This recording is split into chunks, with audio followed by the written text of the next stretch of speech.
Some of the things that really accelerated my learning curve so that I could do better quickly was learning the success equations. Here's 3 of them. The first one comes from the Bible. What is the key to greatness? What's the key to self-esteem? What is the key to getting honors and trophies to put on the mantle above the fireplace? What is the key to receiving great respect? What is the key to wealth and abundance? What is the key to all of that, an extraordinary life? And here's the answer that was given, capsule form. According to the storyteller, the answer was, find a way to serve many people. Find a way to serve. Find the ways and means. Start rendering service. The more you serve, the greater your fortune. Service to many leads to greatness. Key. Next, John Kennedy. Here was one of the best, John Kennedy, on his inaugural to be President of the United States all those years ago. Here's what he said, don't ask. Wow, don't we wish that was the current political philosophy? John said, don't ask what the country can do for you. Ignore these promises of what everyone's saying, what the country can do for you. He said, don't ask what the country can do for you, but ask what? What could I do for my country? See, that's the whole turnaround in philosophical thinking. By asking, you receive so little. By serving, you receive so much. So rather than settle for the pennies of what someone could do for you, why not turn it around and find some way to serve? It's a pretty simple process. Here's what I taught the Russians. Johnny mows Mrs. Brown's lawn. She pays $3. Every time he mows her lawn, he collects $3. Thinking in terms of what could I do for my country? Surely Mrs. Brown is one of the members of the country.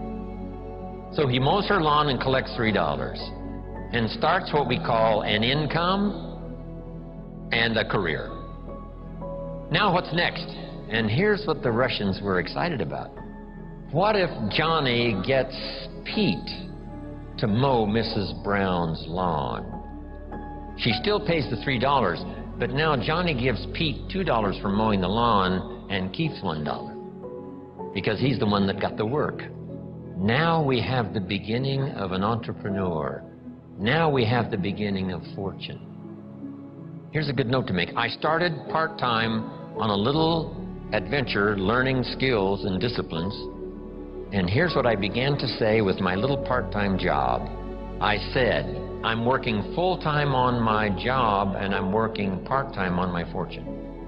And the reason is because I found the mechanics. I found the philosophy. I started working it, serving other people. One way to serve is to mow Mrs. Brown's lawn and get the $3. The other way to serve is to get someone else to do it and you collect that extra money. Finding ways to serve. That's the key to wealth and greatness. Then here's the next one, and everybody knows this one. I heard Zig say it over 40 years ago, Zig Ziglar. And when he said it, I wrote it down, and if you haven't ever written it down, write it down.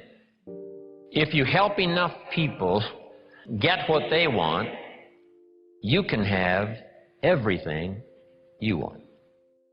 If you help enough people get what they want, you can have everything you want.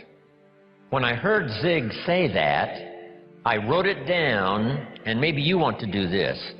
Underline the word everything. That's what was intriguing to me about this sentence.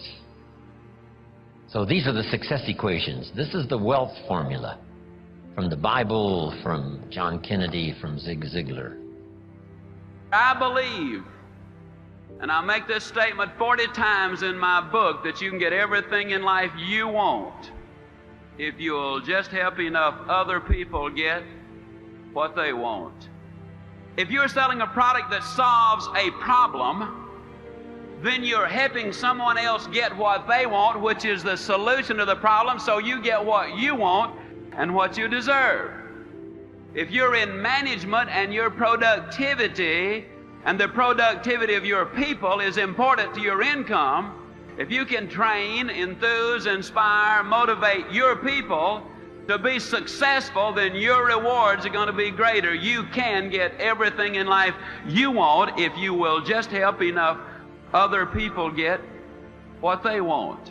See, we can get what we want if we can give you some thoughts or some ideas or some motivation or some stimulation. If we can, in fact, leave you something so that when you go home tonight, you will be a better man or a better woman or a better boy or a better girl. Then you will be more successful tomorrow. When somebody comes and says, John, I want to be a leader, I always ask them the question, why? Why do you want to be a leader? I mean, do you want to be a leader because you want a corner office? Do you want to be a leader because you like to be in control? Do you want to be a leader because you love to be in the front of the pack? Do you want to be a leader because you want to have a good parking place? Why do you want to be a leader? Because leadership isn't easy. Leadership a lot of times isn't fun. Leadership a lot of times is kind of lonely. There's only one reason to be a leader, and that is to add value to people. And you and I will only add value to people if we truly value them. I have a nonprofit organization, Equip, that's trained almost 2 million leaders internationally around the world. And I kid you not, as I go to developing countries twice a year and I travel internationally, and I sit down, sometimes I have the privilege of being in the offices of presidents of countries. And as I watch these developing countries, the thing that is the cardinal sin among leadership so much is that they have leaders of their countries that truly don't value the people. And if you and I don't value people, we will devalue people. Number two, if you want to add value to people, you have to make yourself more valuable. You just have to get better. You have to keep growing. You have to keep learning. You have to keep developing. Why? Very simply. If you're leading the pack, you've got to be able to give what you have, and you can't give what you don't have. And so therefore, you've got to put a lot of good stuff in so that you can pass it on to others and share with them and add value to them. Thirdly, if you want to add value to people, you have to know and relate to what other people value. You and I have to walk slowly through the crowd. We have to listen. We have to care. You see, great leaders are first of all listeners, and then they're learners, and then they're leaders. They really do take their cue from the people. They understand that the key of leadership is connecting with the people that you lead, and the only way that you and I ever connect is by caring enough to listen. When I'm speaking in the business community, I always share with them that for them there are 3 ways to add value to people, but for me there are 4. And I tell them I'll give them the 3, and so I'll spend maybe an hour doing those 3 things I just shared with you, talking about how to add value to people. And inevitably, when I'm done with the 3, somebody raise their hand and say, John, you said that for you there was 4, but you said there's only 3 for us. I said, yes, it's nothing personal, but this is about my faith, and so I don't really need to share this with you. It's because I'm trying to help you, and I don't want to cross boundaries with you. And inevitably they'll say, but John, tell us what yours is. And I'll say, well, okay, you can hear mine, but don't write it down. In fact, don't listen. Because number 4 for me is, if I really want to add value to people, I have to do the things that God values.